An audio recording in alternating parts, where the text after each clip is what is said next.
our own personal phone conference, the plug is taken, so.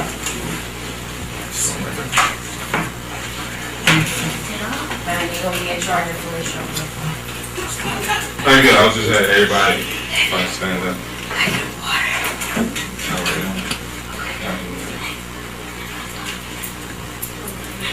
Ready? Yeah. We're going to ask permission from the elders to begin.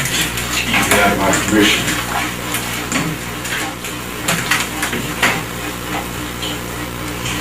Gotta call you some children. We call on the Creator, or whatever name you choose to call that Creator. We call that universal energy down into this room to bless and guide us. We pour for this Creator, because it's the beginning and ending of all things, and we say, when we move to our celestial ancestors, we pour for those angelic beings that the Creator created to make sure the universe worked in a proper order. We pour for them. We ask for their wisdom, we ask for their power in this room. We say, remember our ancient ancestors. We pour for those ancient ones, the mothers and fathers of civilization. We pour for them. We pour for the ones that was before civilization. We pour for those ancient ancestors who passed their wisdom down to us in different forms. We thank them for their thoughts, we thank them for their deeds, and we pour for them and we say, from our ancient ancestors, we move to all of our ancestors that died during the Ma'afa. Remember the Ma'afa, our terrible tragedy. We always got to think about that. We remember it so it won't happen again. Remember all those that died in Africa. Remember all those that died on the shore of West Africa. Remember all those that are still being taken away and dying in East Africa. We pour for all those who died during the Middle Passage. We pour for all those that died in the slave castles. We pour for all those that died in the Caribbean, North, South, and Central America. We pour for all those that weren't buried properly in graves. We pour for all those ancestors. Remember when we say, and then we pour for our universal ancestors. These are the famous ancestors. The Marcus Garveys, the Martin Luther Kings, the Harriet Tubmans, the Sojourner Truths. We remember them and we pour for them because it was through their boldness and their bravery that we was able to get the information about who we were. So we pour for them and we remember them. And we say, from our universal ancestors, we move to our personal ancestors. We pour for our mothers and our fathers, our grandmothers, our grandfathers, our aunts, our uncles, our cousins, our friends that have passed away. Are there any names anybody want to say? Daddy Walter. I say, well, anybody else? I say, keep them coming. George Lawson. Go ahead. Ellen Lane. Go ahead. Tina Adams. John Solomon. Don't be shy because they weren't shy when you needed somewhere. Pour for them. My zone. I say, any others? We pour for all those that was called and all those that we didn't call, and we say, from our personal ancestors, we move to this present moment because this moment is all that we have. The Creator gave us this moment, and in this moment is our power. In this moment is the greatest opportunity that we will ever have. So we pour for this moment, and we say, and then we pour for our future generation, our children, children until infinity, because the work we do in here will affect them. So we know that we are responsible for the next set of generations, so we are preparing ourselves and we're preparing the world for them. And by pouring for them in advance, they will remember to pour for us when it's our time to be poured for. And we say, from there we move to the 7 directions. We pour for all 7 directions. We want to pour for the west, from which the feminine energy comes. We pour for the south, from which the youthful energy comes. We pour for the east, from which that masculine energy comes. We pour for the north, from which the eldership and that wisdom energy comes. We pour for the up, which represents our unlimited potential. We pour for the down, which represents our limitations. And last but not least, we pour for the center in each of us where the Creator dwells. And we say, from there, we pour for the 5 elements. We pour for the fire, the earth, the air, and the water. And the last element that they all combine to make is this life. So we pour and we say, in this libation, we pour for all of our relations and all of our relationships. We are related to everything, so we need to pour for everything. We are no higher than the blade of grass and no lower than its roots. We pour for all those things that we are related to in this circle of life. And we say, we pour for our relationships, because it's those personal relationships where our spirituality is really exposed. We really know what somebody believes in by how they deal with their family, because your family is the ones that truly test you, and you say, I say too. All right. Last but not least, are there any special libations anybody want to report for? Anything special in this room? Anything, any needs, any thoughts? I say. Anything else? Okay, we pour and we say, Ashe. We started with the creator, we end the creator, we pour 3 times, we say, Ashe. Again, Ashe. Again. Ashe.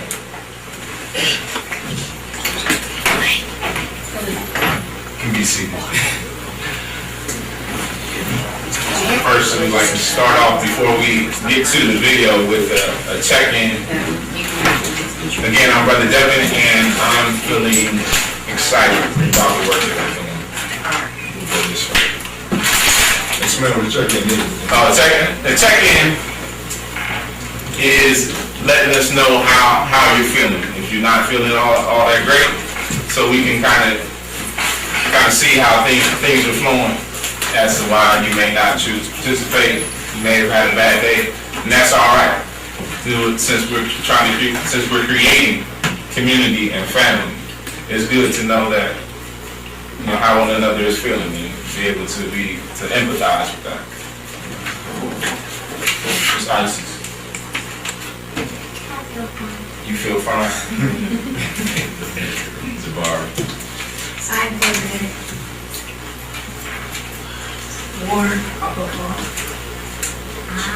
am Zion, and I feel super great. I'm John Wayne, and I feel Trump. My name is Richard Lundy, and it's great to be here with all of these young people, seeing great and their smiling faces and seeing that they're ready to learn, so I feel pretty good about that. I'm Malik, and I'm tired. I'm Cameron, and I'm okay. My name is Tanya. I'm good. My name is Jill. I'm ready to go. My name is Hatem. I'm excited as well. Mama. I'm Sister Ross. I'm working on it. I'm Tim Williams. I'm okay. Tired. Busy day. I'm I'm not feeling good. I'm crazy. I'm feeling here. Cameraman. I'm William. Now what we're going to do, we're going to show you the video. We got 2 videos. Those of you that seen the first video, bear with us. Or the second video, please bear with us, because we got to introduce everybody to the concept of the gathering before we start talking about the initiative that we're going to be involved with the gathering, so that y'all can understand how we got involved with it. But the first video, I think it's just a simple video, right? Alright, the first video we're going to show you is for Simba, because this whole initiative came out of a connection with Simba and the gathering. So we need to let y'all know historically what Simba is, and then we can talk and answer some questions after the 2 videos go off.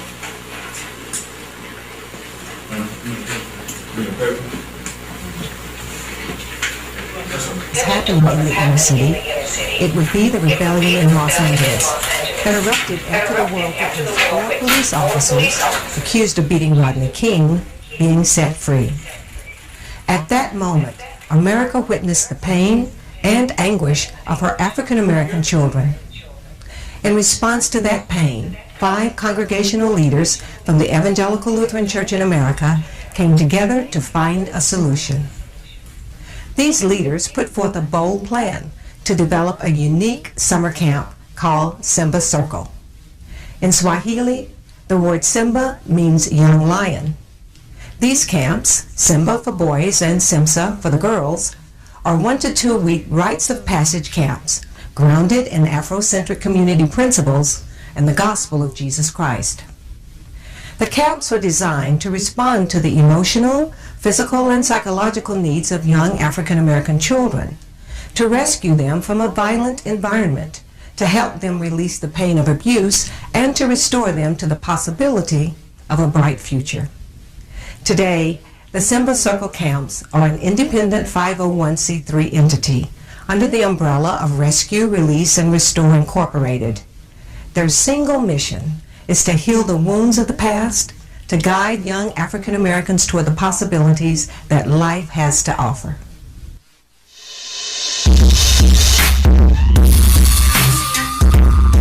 So now you got communities that aren't wholesome and healthy.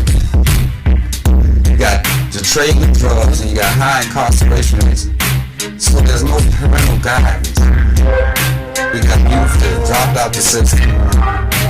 There's no vocational jobs. We got teen mothers all over the place. We got crack on the streets. We got system. We're losing our children. We're losing them to violence. We have to find a way, a mechanism by which we can take back our children.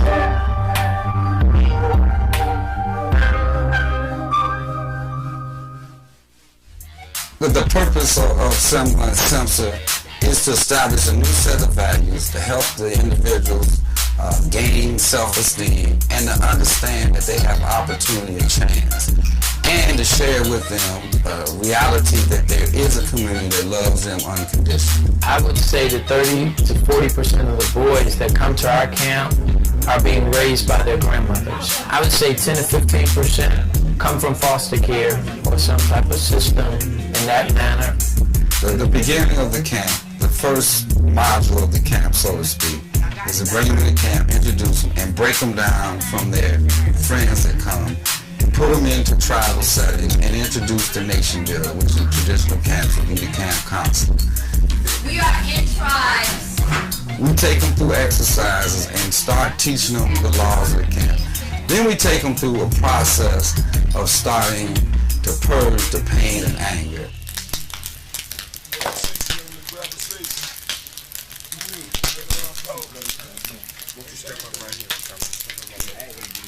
It's hard to be angry and move towards peace at the same time.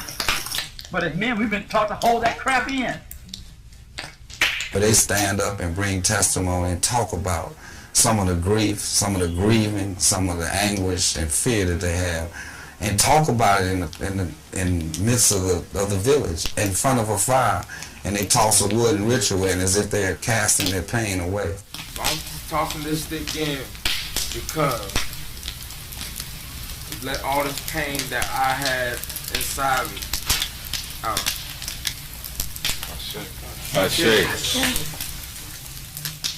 They might not heal right away, but it's the start of a healing process that will continue because they've now taken the first step.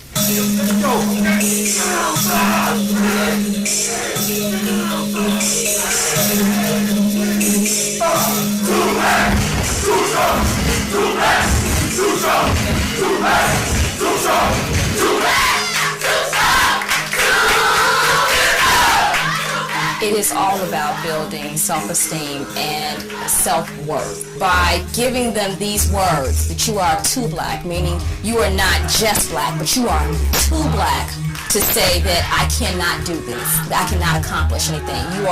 You are too strong to say that I quit, I give up. You are too beautiful to say, I am ugly, I am not worthy. So by giving them those words, we're hoping that they begin to internalize them. Too black, too strong, too black, too strong, too black, too strong, too black, too strong, too black, too strong, too beautiful. I need you to know that you are beautiful. I need you to know that you are strong. And I need you to know that you are black and that is a privilege and an honor. For us, when our girls come to camp, we don't expect that they'll be changed overnight. We don't expect that the camping experience is going to change them. What we expect is that we can provide them some form of a support system where that they can go through the changes of life with the support system versus alone.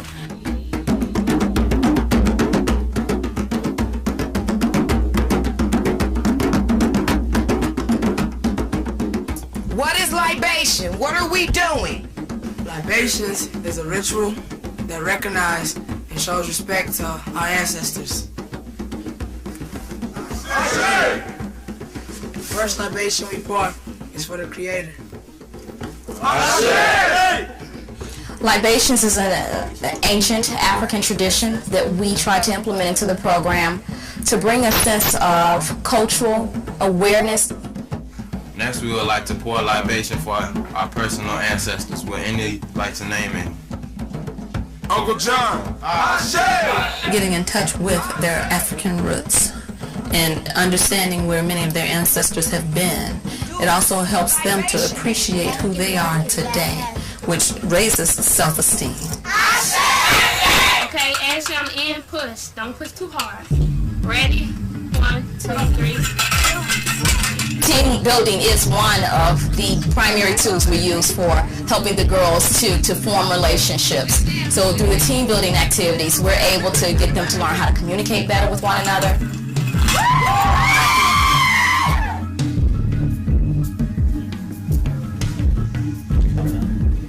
So the mask, it just helps them to understand that we all mask our feelings. We can give a visual of what it is to trust, to totally close your eyes and allow someone else to help you with your mask. But on the other side, the person that's putting on the mask, there's this sense of honor that someone would trust you enough to apply the mask to their face. Yeah, we felt weird, but then like once they put the second layer on, you get used to it, and you relax more. Actually, it's like kind of like an honor, cause you feel good that he actually trusts me, working on his face. It's my mask of me. This is me like a little older. This right here is like the pain and the blood that I came with here when I first came to Simba. And this Band-Aid is like what Simba put on me. It fixed me up and it made me a better man. This is my life. My life's in the mask. Okay. Okay, who's number 2? When you come in to take off your shoes. Say, raise your hand if you agree with that one. We take our shoes off and leave them under the bed. Oh, that's the majority, okay. I asked you this before. Can we call you Mom? I am Makunga, which is birth mother for the girl. We release the gifts that the girls have. We actually encourage them to be who they are. We help them work through different issues that they may have. Basically, I see myself as a leader, a mentor. Nation builders are responsible for providing the immediate care for our Simbas, and we do this out of love. Just above the nation builder, you have your elders, which are traditionally 55 years and older. They are the spiritual support base as well as morally for the nation builders. They pretty much look over the nation builders and the Simbas. This is for the kids. You're committed to do this for the kids. It's important for them to know that somebody doesn't catch them because in their life it might be missing. You know, I just think about when I was growing up. I had no father. And I didn't have a mentor. You know, I'm now 44. I don't want anybody else to go through that long a period of time trying to find themselves.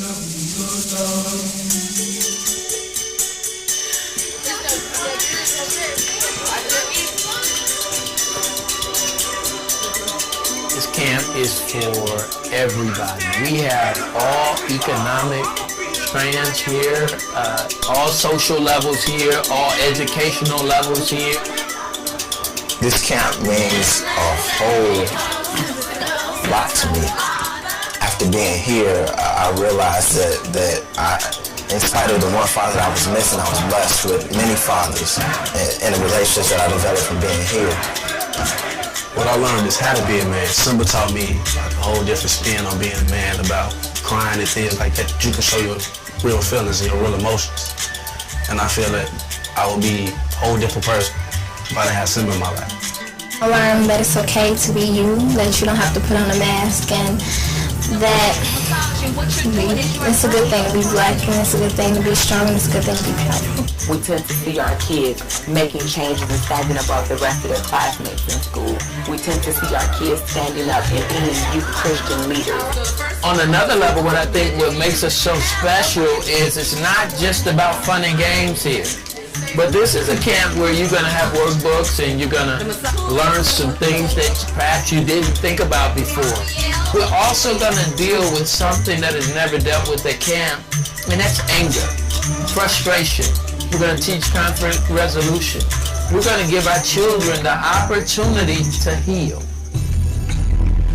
What we need for the world to understand about Simba, to keep this going, to grow it, to magnify it, is the power of separation. We need resources and funds. They support us in helping these young children. All of our nation builders have taken off work, many cases without pay, just to be able to volunteer and give this time for the children.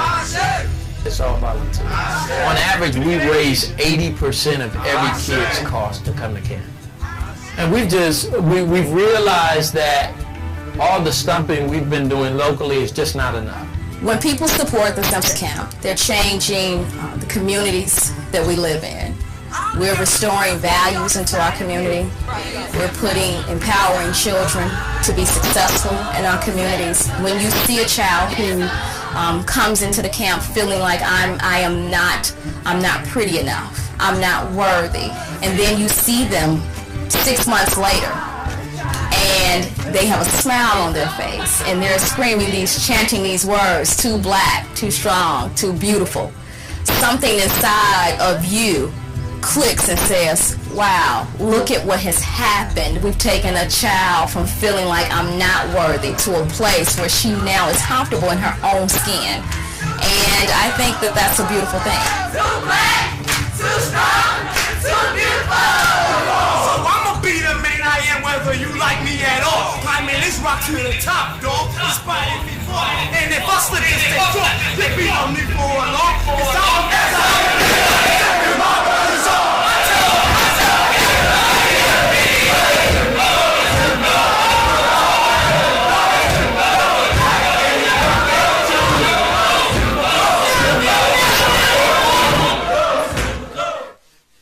The Simba Circle Camps rescues the gifts of African American children, releases their pain, and restores their future. Now they do this by creating a space for listening, teaching, and responding to the needs of young African American girls and boys. Since the inception of the Simba Circle Camps, many have experienced and witnessed its power to change the lives of children, families, and communities. In order for this change to continue, they need your support. Over 95% of the children that attend these camps are from low-income households, and they cannot afford the $550 needed for registration. We need you to provide the financial support to send a boy or girl to this empowering camp. Join us. Join the Simba Circle, and provide a young African American child a safe place to examine their life, their choices, and their future. Send your support today by calling, online giving, or mailing your check to the places listed on your screen. Thank you for your support.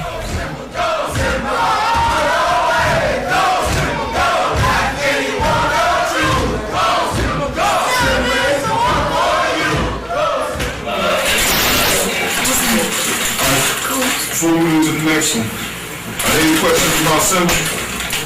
Any comments? Go ahead, bro. I seen somebody here that was on the video. I was looking for you, man. Malik was on the video. Go ahead, Malik. I didn't know you made the video. How you make the video? We didn't even make the cut, though. You made the cut. Alright, so now,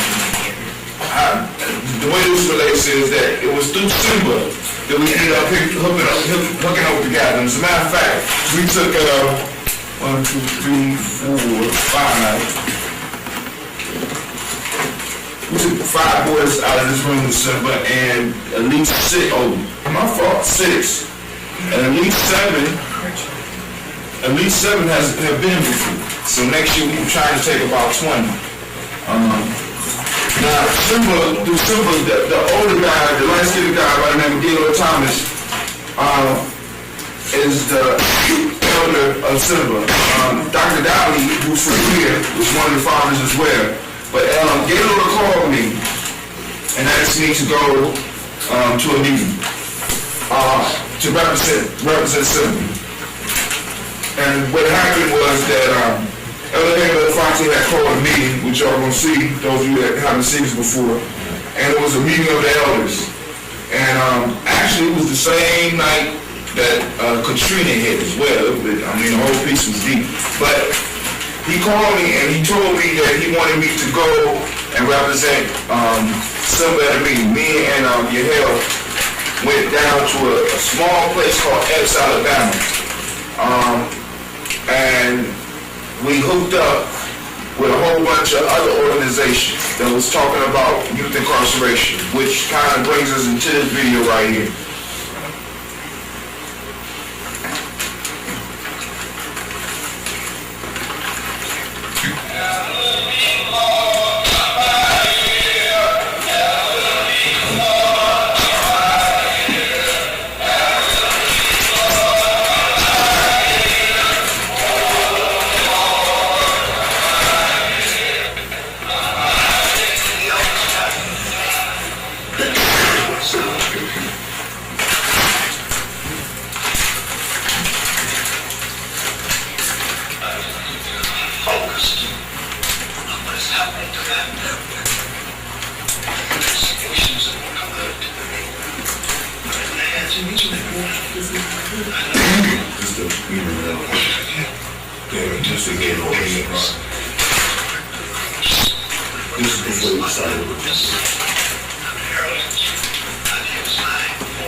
I think we're here because we should be waking up to the fact that incarceration is the new slavery. And the pathway to political and economic disempowerment of the black community. To see what's happening with so many young people and people of color and poor people being incarcerated, in jail, and sometimes for more than nothing, it is a return to the dark past. It is a significant step backward. South Carolina State, 35% black. 50% black. The largest single district in the state. And the longer column of the pattern is the general industrial complex of property. Many profits are being made in the prison industrial complex. I compare, especially in California, the type of money that's being made, I compare it to the military industrial complex at the national level. We really have to get this agenda together because we have work to do. We started talking about our children, and that's what we're about. This is why we're having a goal. I decided to come because we owe a debt to the children. We let the monsters in. We've got to reclaim them. We've got to let them know that they have a place to come. They can trust us. That we love them. I'm thinking about our children. And God knows that that's what we see it in the papers. We see it on the TV, and everything is unreal because it's on television and it's in the newspapers. But there's nothing really real about watching your children handcuffed. And I say, well, what do we do? What specifically do we do? And in my heart, I'm nervous now because over the years I've come to places like this so many times. And I leave with confidence. We need an assignment.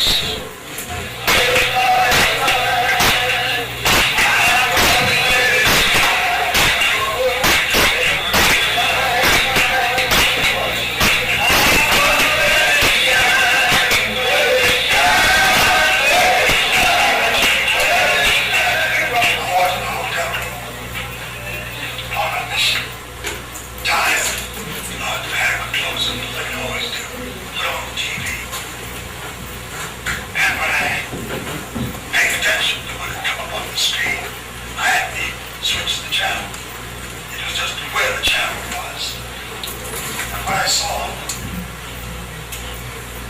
was a big newsletters.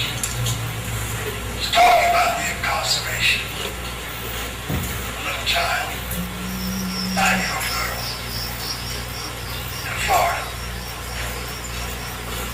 Pictures show her being handcuffed. And our charge was that she had been unruly. These communities that are suffering of incarceration, we must stand up. When we see children going to prison being arrested, we got to stand up. They're not playing on this. They're not playing on this.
incarceration of our youth, that involves everybody. Really, this is the church and everybody else. So the detention prison in Western Township was the first prisoner. We fought on this land and we're imprisoned in the forest, and we've been prisoners in our own land for hundreds and hundreds and hundreds of years, and we see incarceration in a whole total different perspective. I think it's important to motivate the youth. Even youth has. It's really so necessary to get things done. When they need this direction, we have to point them in the right direction, and then they will go and do it. And they'll do it fast. It's very important that the poor white people be brought into what is movement building and justice work. The black, brown, poor, white, if that could come together across those divides, then we've got the makings of something really powerful. The county that I grew up in has been dependent on coal for 100 years, and that economy is pretty much gone at this point, although the coal is still being taken out as much or more as it ever has been. But the practices they use to get the coal don't employ hardly anybody. It's almost entirely machines. And so trying to figure out what the next choice will be for the economy. We've been offered prisons. Probably the most greatest thing that each and every one of you can take out of this gathering, and that is commitment. What you want to do, know that you need this, this is my last time, I see all these nice people, I'm go home and do what do I have to do? Nah, we don't want you. We want you to be in this movement for life. Also, area that I'm afraid to get back to work and start, helping people. And I'm really excited about this cause and about the work and about helping people and all this other stuff. Getting out there and making some sort of change. I feel like it's going to really happen.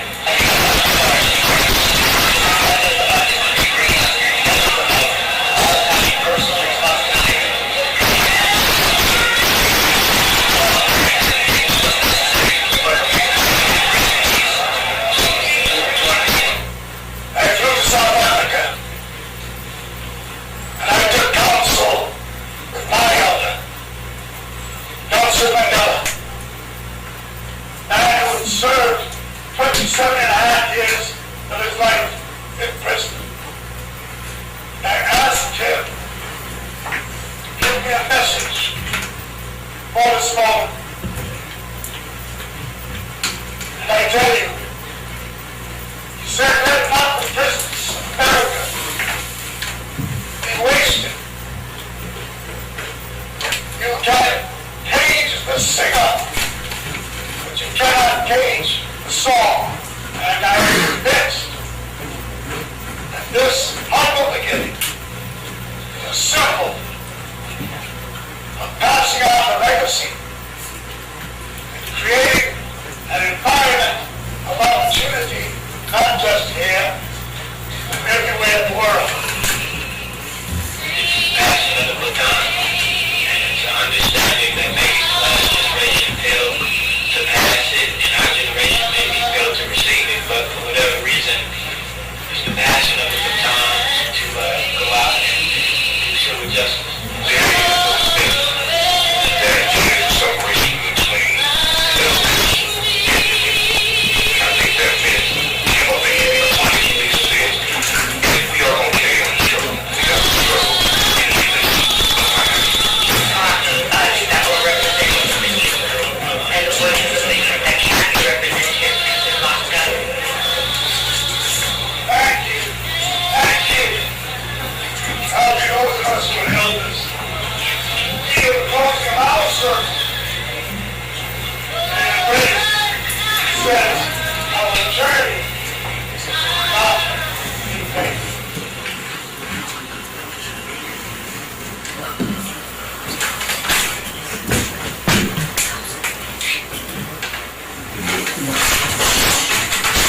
That brings us up to today.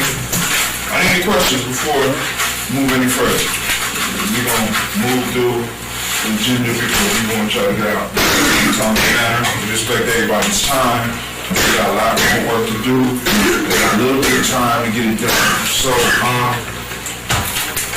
we need to talk about the Columbus plan. Now, once Symbol was called into the gathering, I brought the gathering to Columbus, and originally brought it to a New Harvest. Now, we branched out in Columbus because I'm on the east side, near east area. I actually live right around the corner from here. So one of the things I wanted to do was to focus on the rites of passage aspect, as well as what not only here, but on a national level, because there's a whole bunch of different organizations in the gathering, all over the country. From Oakland, California, Santa Cruz, California, New Mexico, Pittsburgh, Erie, Seattle. It's a national organization. You got all these organizations that's coming together, that's creating a safe space where those people that are really working in those organizations can come together. And as a national body, the gathering was able to link into some money from the Ford Foundation. And what they did was they got a grant for 5 cities to work in the communities and inform people about the importance of the census. Now, thinking like community organizers, we decided what we would do with that money was split the money between 5 cities and have them do the work that they're already doing, but plug in the information about the census as well, so that we could use this money to build our circles in each city around, well, not around the census, but use the money from the census to build what we already were doing. So we want to inform people about rites of passage, what's rites of passage. We want to start recruiting some of these young people. We want to make some opportunities for them. So this is an opportunity for us to do that. So the Columbus plan is to hit at least 1,200 homes.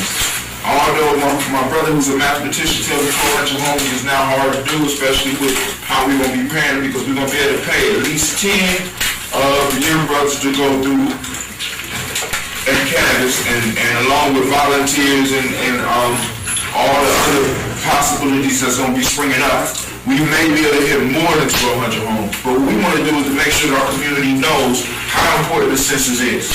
Because through these numbers, they decide on how your community gets the federal grants, how much you get with the federal grants. They also decide on how much representation you have for your community up in Washington. So we need to make sure that people understand that we need to be counted, so that so that we can really have some influence on the federal level from where we are. So I'll stop it right there. Can I just pick it back off? I ain't bored, but go ahead, bro. But also on top of that, it also gives us an excuse to get out and inform the community about what's going on as far as building community. So for instance, like the Father and Son celebration that's going on, or if there's a workshop that's dealing with canvassing or nonviolent direct action, it also gives us an opportunity to go out and to actually talk to people in the community using the census as our excuse. Like, well, we're here to let you know about the census, but also these are other resources that are available to you in the community. So now we're going to move to the job description and identity, assets, and needs.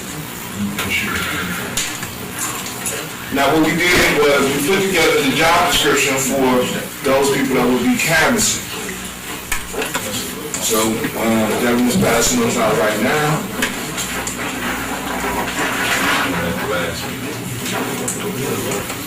We have an official survivor of the H1N1 in the house.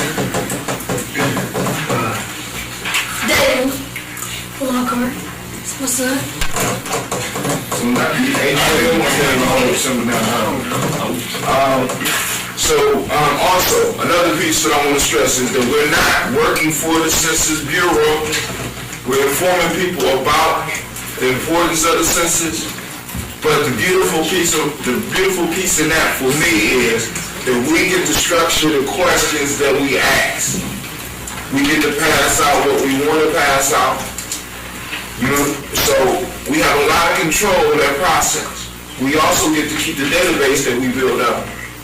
Especially, depending on how we do it, because we may be getting some PDAs, like the baby got holding in her hand, where we could get them to fill the forms out and just check it off on the PDA and then take it back and put it in our computer, or we might have to do it by paper. But either way, we will be able to put our fingers on the pulse of the community, because we're going to be able to ask those critical questions, and that's what we really need the elders' help on, helping fashion some questions, so that we can really find out what's on the people's mind in the Near East area. And we can use the Near East area as a sample of Columbus.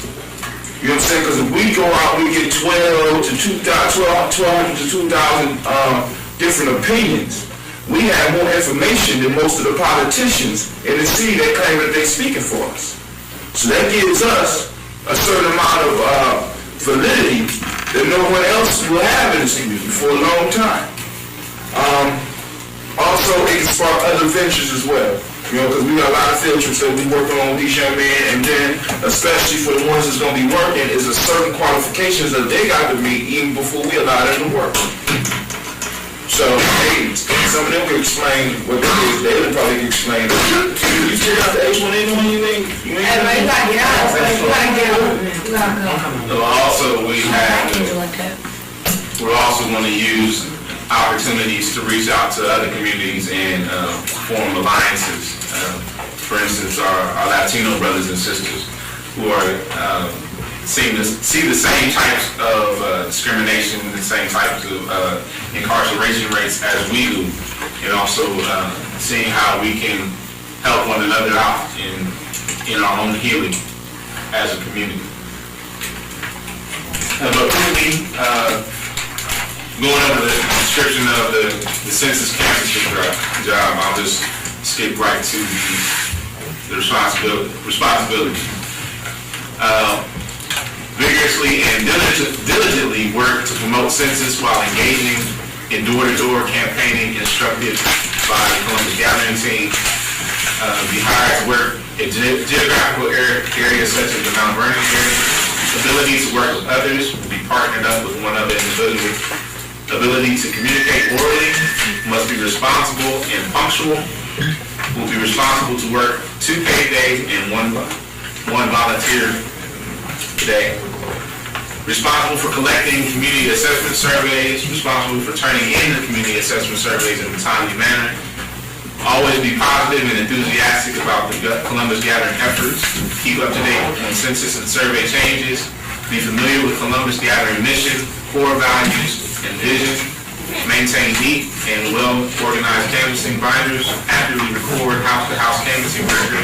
Be courteous, neat, and clean at all times. Always follow all Columbus Gathering policies. Attend Columbus Gathering meetings as required. Provide feedback of canvassing results to your supervisor. Comply with other duties or responsibilities deemed necessary by Columbus Gathering. You got the assessment you want to do? No, I haven't. This was waiting for everybody's input. Actually, oh, you talking? Okay, that's a question then. Yeah. Okay, so Sister Tanya, because you were here last week either, if you could think of any questions, what we try to do is we try to compile the questions. I'll put together some questions already, but we also, I asked Elder Tony and all the other elders and everybody in this room, they have any questions that they think will be pertinent to ask. And we're going to take the best questions and put them on our survey. Because, this is a golden opportunity. And then on top of that, we get money so we could groom the next city council members. You know what I'm saying? And get them involved in the political process, at least so that they can understand it, and then we can have them prepared for within the next, how old are you? 16, you can have a young city council member. We can have them already set up, and we already know what the community needs. Because this is only coming around every 10 years, and they make major decisions on that little bit of information they get every 10 years. So we be able to do the exact same thing. So we don't even know what could come out of this.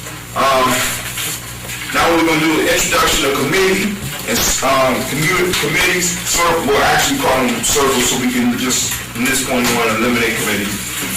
Introduction of circle, roles and responsibilities.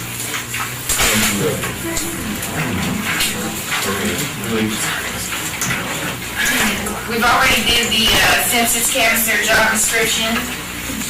We're going to run through, started with the fundraising committee. I'm going to go through all of them and do their primary responsibilities. For fundraising, it is developing new and imaginative fundraising activities, many of which will be event-based, organizing traditional activities, house-to-house collection of donated goods and monies, develop and coordinating web-based fundraising, work with all forms of media and producing supporting materials such as posters, websites, newsletters to promote, market, and advertise forthcoming events, work with outreach circles in raising awareness of the Columbus Gathering and its work locally. This may involve giving talks to groups on dealing with media, also increasing funds through researching and targeting charitable trusts whose criteria match the Columbus Gathering projects and activities. Developing and implementing a strategy for individual and corporate supporting recruitment and development, building and maintaining profitable long-term fundraising relationships with donors and potential donors, managing and updating databases to record donor contact and preference information, preparing notes, shots, and correspondence, making risk analysis and balance time-cost ratios for focused effort upon the most appropriate fundraising activities with the highest chance of success, monitoring income and expenditure against budgets and the targets, preparing reports for both donors and trustees of the Columbus Gathering. For the Youth and Elder Committee, the primary responsibilities are act as a liaison between youth and elder committees, maintain relationship with youth and elder community, recruit youth and elders, communicate with youth and elders to determine their needs and interests to create an intergenerational dialogue, ensure a variety cultural and other programs are planned and implemented, plan and implement activities for youth and elders to do together, encourage local youth and elders to participate in local meetings, events, etc., promote youth and other committee and interaction, ensure that youth and other organizations are aware of Gathering of Columbus, maintain contacts with local, regional, and territorial organizations for youth, monitor the use of equipment and facilities, accommodate needs for youth and other participation. For the Administration Committee, create and modify documents using Microsoft Office and Google Docs, perform general clerical duties to include but not limited to photocopy, faxing, mailing, filing, creating meeting agendas, generating meeting minutes. Create and maintain an electronic database system, research, set up and coordinate meetings, conferences, and conference calls, maintain and distribute a calendar of events, maintain working relationship with National Gathering for Justice staff and local Columbus Gathering Coalition and committee members, support Columbus Gathering and assign project-based work, other duties as assigned. Additional responsibilities would provide orientation for new coalition members, and also knowledge requirements, basic reading, writing skills, knowledge of Microsoft Office.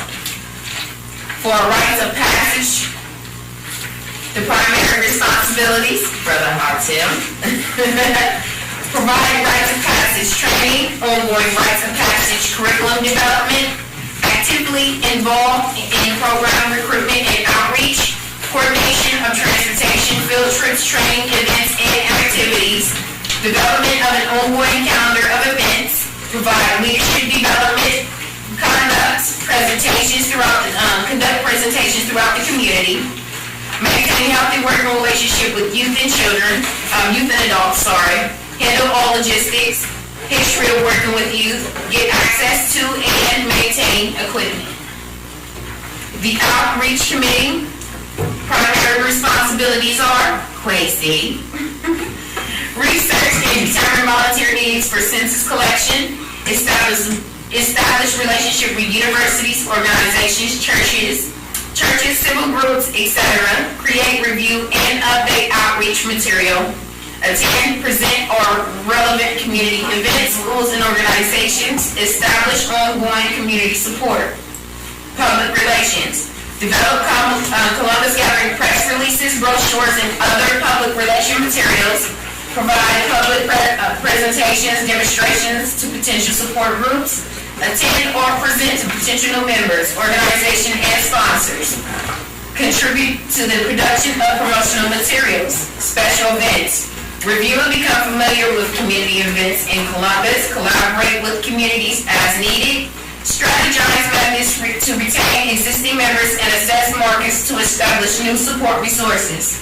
Ensure efficiency and cost effectiveness of any kind, donations, and volunteers. That is, I believe, let me see. Yeah, and all our committee circles and rights and responsibilities. I was checking my calendar. I think the counseling training is not set in stone yet, but I'm thinking that it's going to be the weekend of October 9th. We are going to start canvassing somewhere around the 15th. Right now, you know what I'm saying, things are still tentative because we got a few things to iron out. But we will be up and running full speed by no later than October 20th. That's the goal, because we're supposed to start canvassing by October 15th. I need to get with the young brothers after the meeting, all the ones that are at least black and white. You know what I'm saying? And y'all get up and y'all can explain it to you, raise your hand, explain what I mean when I say black and white, so that they understand some of the qualifications for working on the canvas piece. What do you mean black and white? You mean our beads that we earn? Please stand up. Yeah, stand up, please. You mean black and white? You mean our beads that we earn for learning questions? Is that all? That's all you learn? Anybody else want to add? I know David got something to say. Go ahead, David. Black and white. Go, Cameron? Go ahead, Cameron. From delivering them steps? Right. But you earned them, right? Yeah. You earned them. You did a lot of work. Y'all did a lot of volunteering, didn't y'all? Yeah. Some of y'all went out of town. Some of y'all went on field trips. Y'all took time that other people wouldn't take. So I don't want people just to think that you learned a few questions and y'all got these. Y'all really put a lot of work in it. David did his emblature. Deshaun helped him. Y'all been sweating with us on a regular basis. You couldn't sweat with us, right? You couldn't sweat with us, right? You couldn't sweat with us, right? You still red and white. Now the red and white have to volunteer. You have to volunteer in order to get up to the black and white to eventually hopefully get paid. But we only got enough money for 10 right now. So we're going to have to be real careful with how we spend that dough. So, but that's how they got to the point to where they're able to do that. Because they've been, how long have they been working? Long time. 10 years. A long time.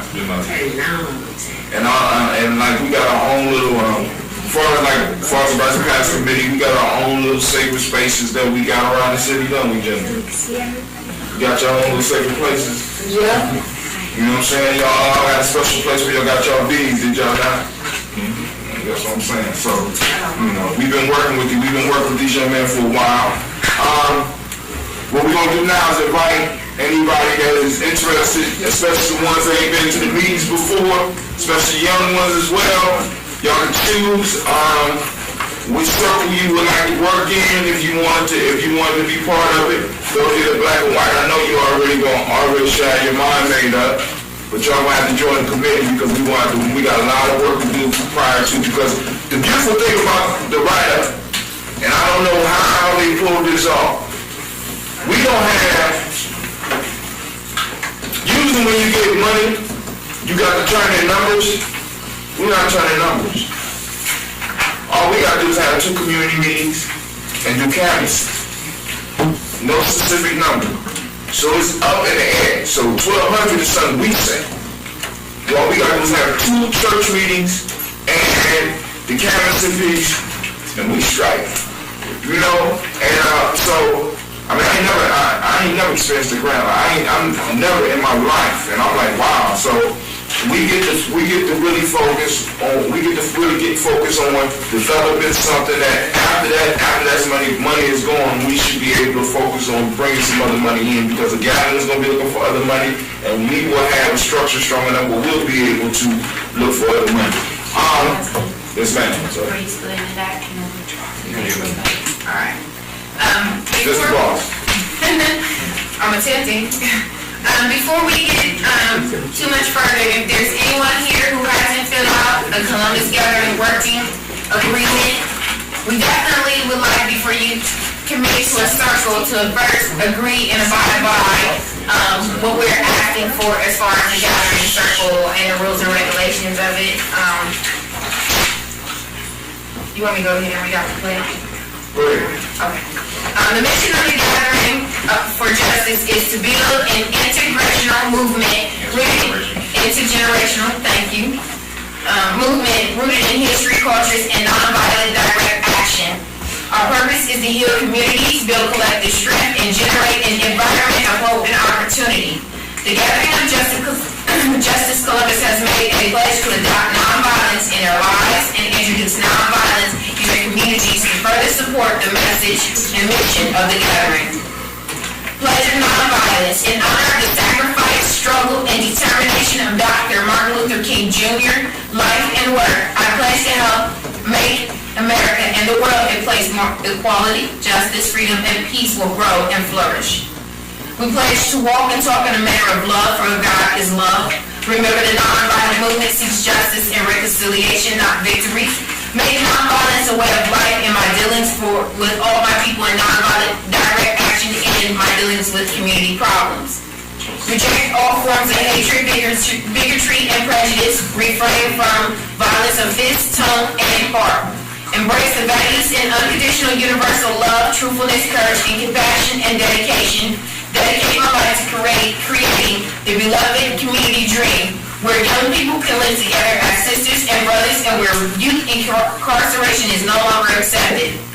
As a team moving to build a stronger Columbus community and seeking to expand our leadership while creating opportunities for leadership development, we agree that we will speak one at a time, listen to each other, make sure everyone participates, openly share information that is important to the rest of the team in a timely manner, support each other with an open mind and mutual respect, and fill in for each other where necessary, share leadership roles as when appropriate, do whatever we agree to do in the time frame agreed, give constructive timely feedback to the relevant person before complaining to someone else, acknowledge and respond to all relevant communication within 24 hours, and advocate for the work of the team within the rest of the organization.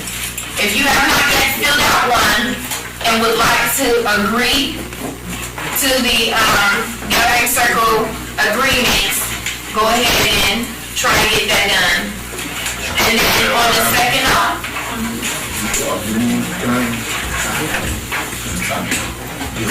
description of the circles. And then for the fundraising committee of what I've gotten ourselves into is GFS. Everybody pretty much knows Gordon Food Services. They do a lot of supply for the major restaurants and our smaller restaurants around the communities. They have different programs to help organizations like ours. And in different ways we can make our benefits either less or as more as whatever we choose to put in it. They have a funds program where organizations can get a discount card, and with every person that has a discount card, they get coupons for money off going up to GFS. We will actually also have our own individual sales days where we will have specific sales that people with our cards can go up and get extra sales on top of it. So that will be something definitely we will be bringing applications for, and it's just like your Kroger's card, basically. You go in to GFS, use it. You can even use it when you have your food stamps. You get money off. If I'm not mistaken, once you sign up, you even get a $10 coupon. I signed up and I got a $10 coupon for 50. Anything over $50, well, $50 order, I got $10 off. So, I got my food and my taxables pretty much free. So that's a good thing. They also have a fundraising candy program, which we will be participating in. We will be going around selling candy bars to help raise money to help with some of the kids. Also incorporating later down the road IDs for everybody that's going to be out canvassing. They also have the bottled water campaign where the Gathering Circle, we will design a label for our own water bottle. We will go around to different businesses to see who we can get to sponsor us with those bottles, supplying them with bottles that will bring income for the Gathering Circle every month. Also with the funds program, every order that is gone through with your card being swiped at the cash register, we get a percentage of that every single quarter. So it's a gift that keeps on giving. You get a card for free, you get donations, that money keeps coming in. The more people we get with the Gathering Circle card, because right now, Westerville has one of the biggest followers with the GFS card. We need that money. So once we get the applications in with our name on them, I will get them out so we can get our friends and our family on that GFS plan. All right? All right. I'll shut. Back to you.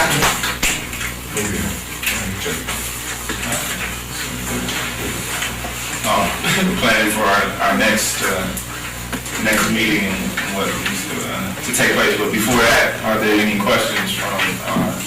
Yes, sir. She was talking about the GFS plan. I wanted to know is this organization a 501c3? The gathering is. Did you have to be that to get that participate in the GFS? Basically, he told me no, I didn't need that. Okay. That it is actually for some churches and churches and schools, but because the Gathering Circle is an organization and part of some of the same circles, we're having churches incorporated with it. He told me that we could use the fundraising program. The reason I asked that, if there was as simple as a 501c3, Kroger's has the same program. Oh, really? They don't advertise it, they got the same program. Yeah, they had it on radio, but it was a real quick and short time period. Restream needs some stores of 501c3. We just got to start our chapter here. Because it's nationally recognized, but we just got to start the chapter here and we'll be able to use that 501c3.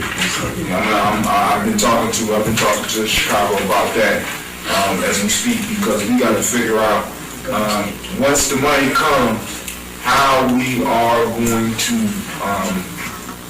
I guess, funnel it through. Because I don't know whether the gathering's going to cut the check or we're going to have to hook up with an organization here. For the, I need to talk to you about that. Your phone was on at the time. Don't tell my business, man. It's just... Well, it could have been. No, it could have had power down. I mean, how you interpret it.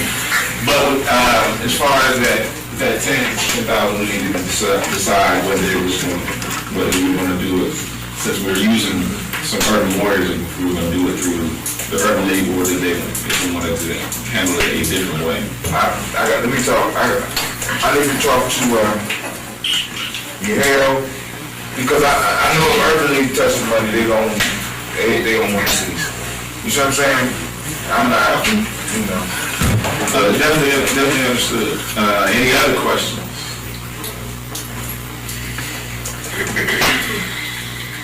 Okay. Let's see. We need to plan for our next circle meeting, our next time that we get together also. But next week, we're talking about meeting with church, having a church meeting. So we need to, are we going to let them do that? So we're going to have to hash some things out during this week to figure out what all we want to do with that particular agenda. But besides that, instead of just coming to a meeting and just talking, there are also some assignments that we need to take care of as a whole. Our outreach circle. We need to begin to organize and to reach out to the community about the canvassing training that's going on, and we need to find out when that actually is going to take place so that we can let the community know about the canvassing training, because it's not something that's just going to be for us, but it's something that the whole community could actually use and learn something from. We're going to have a buddy by the name, what's CJ's last name? Buddy by the name of CJ, who is, was he director now? Yeah. Of the League of Young Voters, and he's going to come and conduct that canvassing training for the community.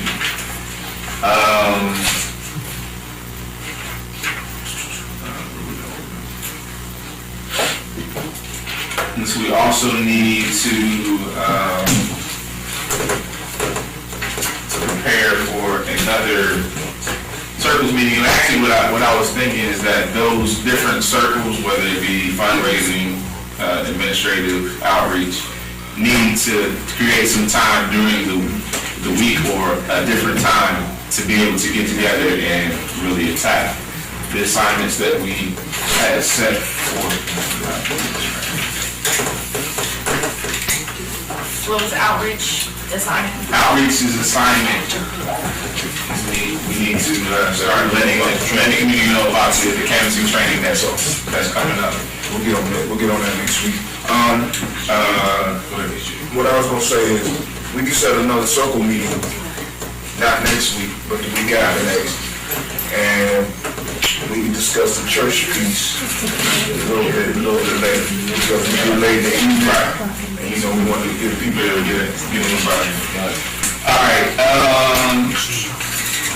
Also, outreach circle needs to continue to conduct one-on-ones with churches, even if we don't get an opportunity to talk to them before the church meeting that we have set. We still want to be able to go out and engage those different congregations to let them know about what we're doing. And hopefully we run into some pastors similar to the one we ran into, Quasi, that would be willing to allow us to come in and also possibly talk to the congregation about the importance of census, since that's a big part of what we're doing. So fundraising, still working on incentives for census participation. And so although we're going to have some individuals, some young people that are going to be receiving money for this, we also want to be able to say, well, there's an incentive for, others, the volunteers also being able to get something for their participation, as well as setting up the first fundraising event. Since we're going to be event-based, to figure out where that's going to be and take place, we can get together and actually set a time for when we want that done. Youth and elders, still recruiting more youth.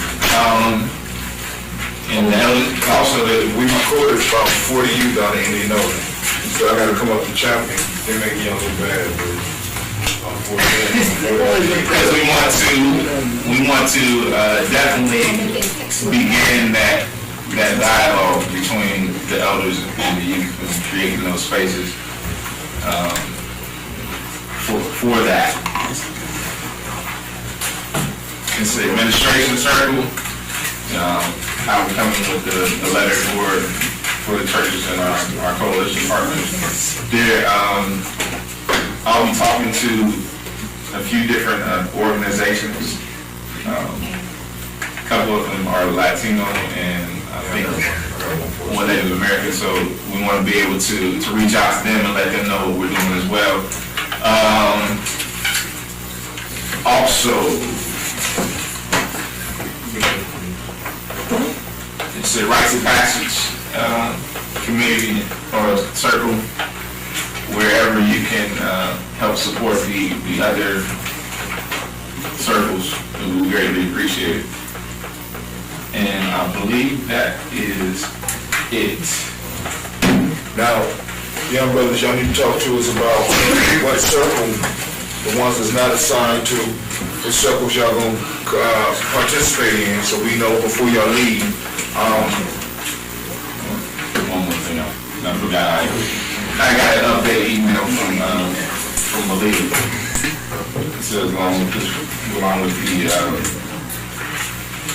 setting up our infrastructure. Of course, we know that we're supposed to organize our surveys, and we need to finalize the survey. I initially told Malia that we could get the questions by Tuesday, but since we're still missing the input from her. Well, if that input ain't there, I mean, because she gave me her, I don't know, you got any questions? You got any questions that you wanted to add? But I don't want to give okay. You got mine. You got mine? I don't have mine. You must have mine. She had some, so. Any of those, not all, but you can kind of go through those because you can think of some others. And so what I'll do is if we can, I'll send out an email to everyone so that you'll have my email address. You can send me those questions. I can put it up on a Google document so everybody can actually take a look at it. We can give your feedback about it, and then we can send it off. Also, there will be another conference call with the National Gathering staff that will take place either Wednesday or Thursday, depending on. Last time we had it at 2:30, but we try to do it where everyone can possibly get in. But if you're not available, we will definitely be sure to send you the minutes from that call as to what happened. Also, we need to come up with a flyer or a brochure that we're going to leave with the community as we go around from door to door. That'll work. Part of it has to talk about the importance of the census, since that's part of what we're doing, but also in there talking about the rites of passage, and we also talk about urban farming, but also we could also maybe talk about some community events that are coming up soon. And Kevin is supposed to be working on getting the artists to put that together. I'm not sure. All right. Is that it? Also, we need to come up with our list of those things that we're going to need to successfully canvass. Let's say what materials, because we talked about in the job description, we talked about binders, so we know binders, those type of things. And all of the printed materials, the National Gathering staff is going to take care of that cost as far as getting those. So even the handout that we're going to get something having? All we're going to do is we're going to send an invoice to Olay. All right. That's all I have. We'd like to thank everybody for coming. Let's have a closing circle.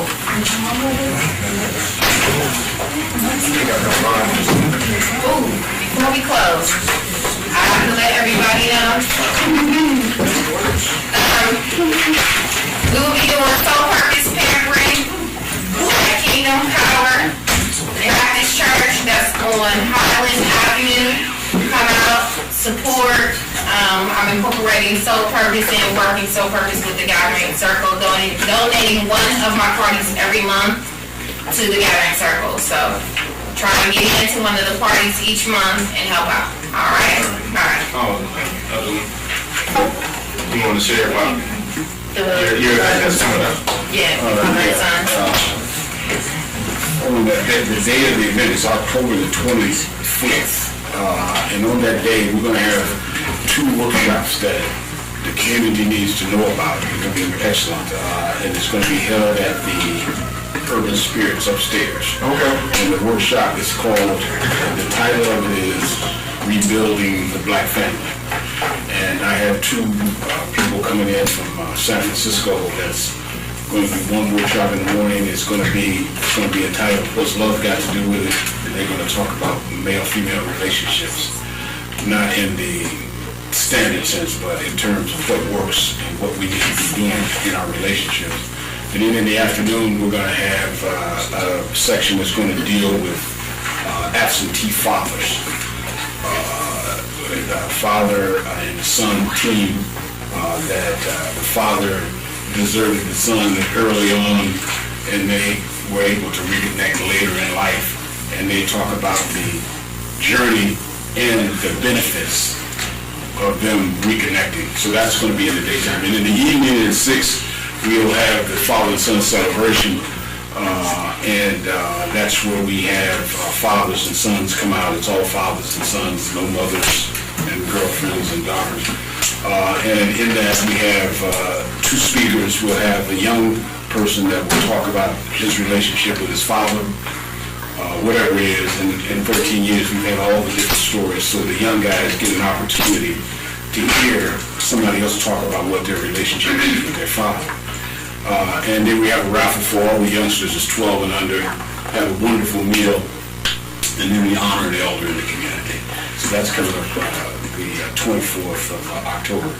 I'm thinking about, as you were talking about fundraising, I need to talk with you about that, because there's a possible way that you guys can make some money for the students with us, so I'll talk to you about that. All right. If you could forward that information, because actually with the outreach committee, because you're part of our circle, and so we're going to talk about the things that you're doing too. All right.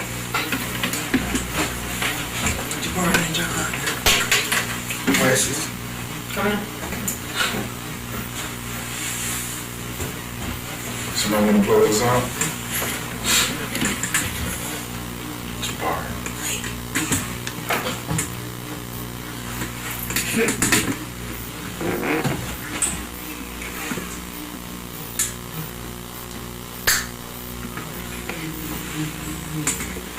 You said it was on your heart.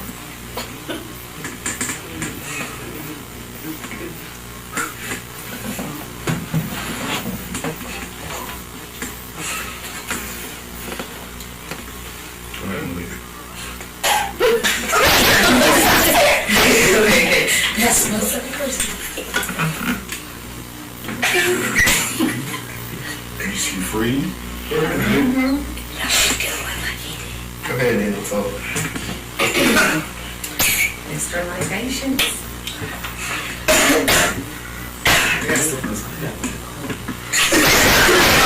Come on, we're being pretty short.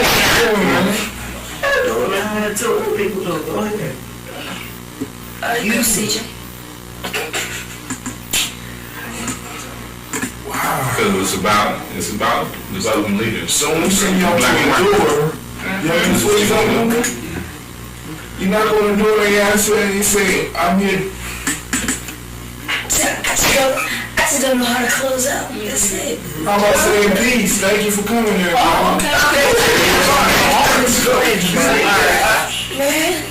Okay. That's what you want to do. Thank y'all for coming.